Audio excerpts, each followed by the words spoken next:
algumas perguntas relevantes para um diagnóstico de problema, né? Como que a gente pode definir esse problema e quais são seus principais atributos, né? Como é que você caracteriza ele? O que está acontecendo? Qual que é o processo que está em jogo aqui? Qual que é a magnitude e a relevância do problema? Como é que ele se compara a outros problemas? Por que ele emergiu como um problema prioritário nesse momento, né? Causas e consequências. Então, o que está gerando o problema? Quais são as principais causas? Você pode desenhar uma árvore de problemas, né, com as raízes sendo as causas e as diferentes subcausas gerando as causas principais. E o mesmo desenho, os galhos seriam as consequências, né?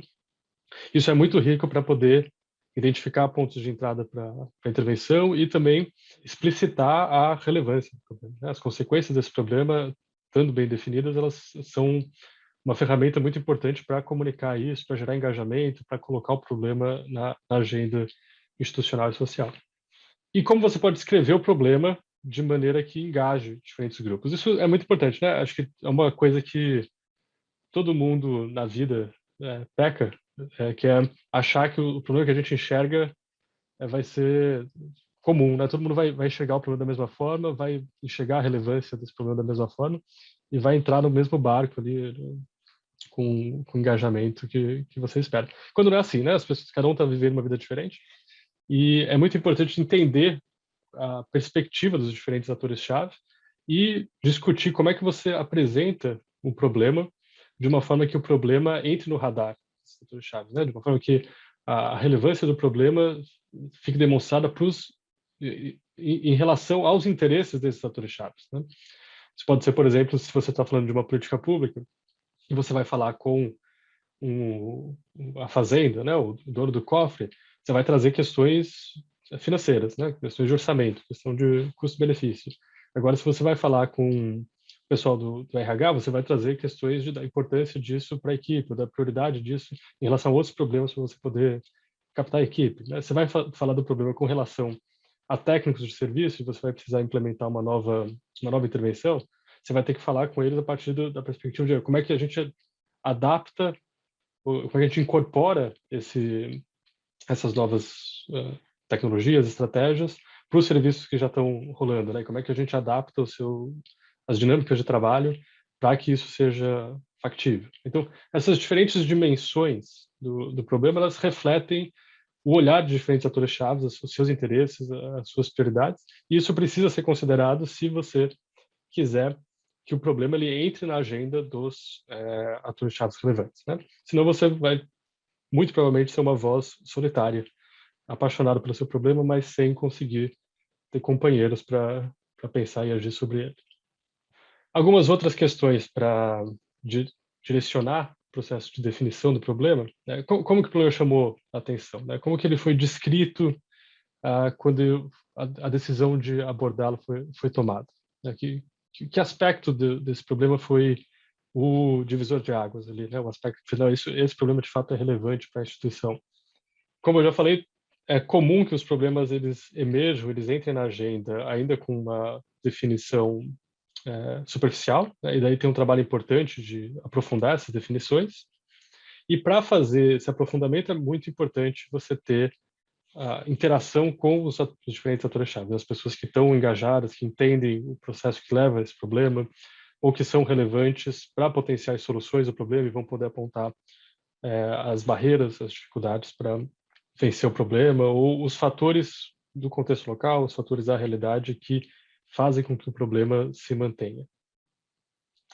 Aqui alguns tipos de processo que fazem um problema emergir, né? Por exemplo, um evento específico, uma mudança de gestão, uma catástrofe natural, né? Às vezes um problema ele entra na agenda por uma mudança de indicador, né? Um pico na taxa de criminalidade, né? Falta de progresso em uma meta, você tem metas de governo que foram prometidas e não estão sendo cumpridas, né? Ou um grupo de interesse coloca o problema na agenda, ou até um grupo de interesse tira o problema da agenda, né? Substitui por outros problemas, que também acontece bastante, especialmente quando você tem grupos de lobby. Descontentamento público, colocando pressão sobre os atores políticos, né? Um evento político, por exemplo, eleição ou uma troca de governo, uma troca de secretariado, de ministro. Com relação à magnitude, para medir magnitude você precisa de réguas, você precisa de comparações. Você tem diferentes caminhos para isso. E aqui são só alguns exemplos, né? Outros caminhos são possíveis, mas alguns caminhos naturais, mais óbvios, são comparação com meta. Então, você tem uma meta que está estabelecido, por exemplo, os Objetivos de Desenvolvimento Sustentável da ONU, ou metas do planejamento plurianual, né, que é um documento de planejamento dos 4 anos de gestão do governo. Você tem uma meta e os indicadores estão apontando que você não vai conseguir chegar na meta. Né? Comparações no tempo. Então, você tem um crescimento de uma taxa, né, ou a estagnação de um movimento de melhora social. Né? Por exemplo, no Brasil, a gente tinha um processo de avanço em direção a combate à pobreza, e esse avanço estancou nos últimos anos. Isso faz com que o problema emerja. Né? Comparação entre diferentes áreas, bairros, comunidades, diferentes unidades que oferecem o serviço, né? Diferentes estados, diferentes países, né? Como é que uma certa taxas de segurança pública em diferentes países da América Latina, né? E como é que o Brasil se compara com esses diferentes países, ou com países do norte global, países desenvolvidos.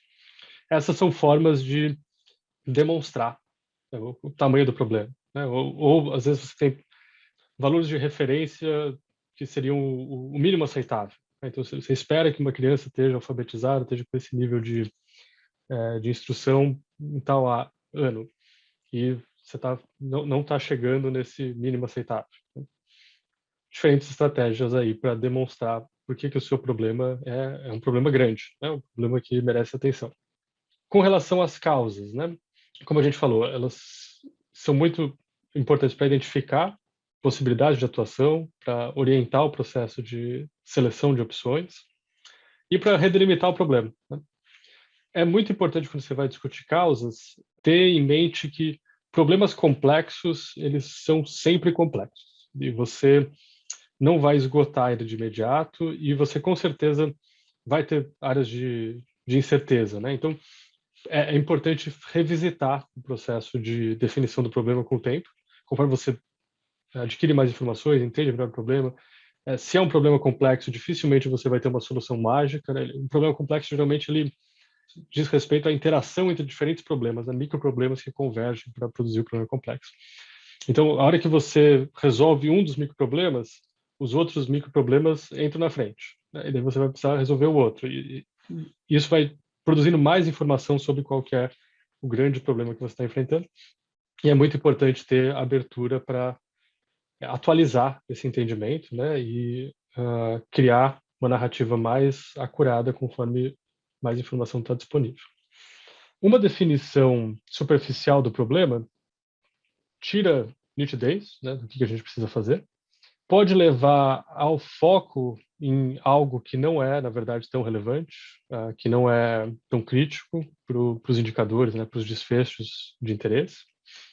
E, no limite, pode levar à adoção, investimento em soluções inapropriadas, né? E só um desperdício de tempo, dinheiro, um custo de oportunidade de você passar mais tempo com o fardo do problema, né? Então, no exemplo que eu estava mencionando antes, de um problema institucional de saúde mental, você vai não resolver o problema, né? Você vai ter o problema estabelecido de saúde mental na sua equipe, ou nos trabalhadores da instituição, de forma permanente, até que você consiga entender que, na verdade, você tem causas críticas ali que estão gerando esse problema e que precisam ser endereçadas.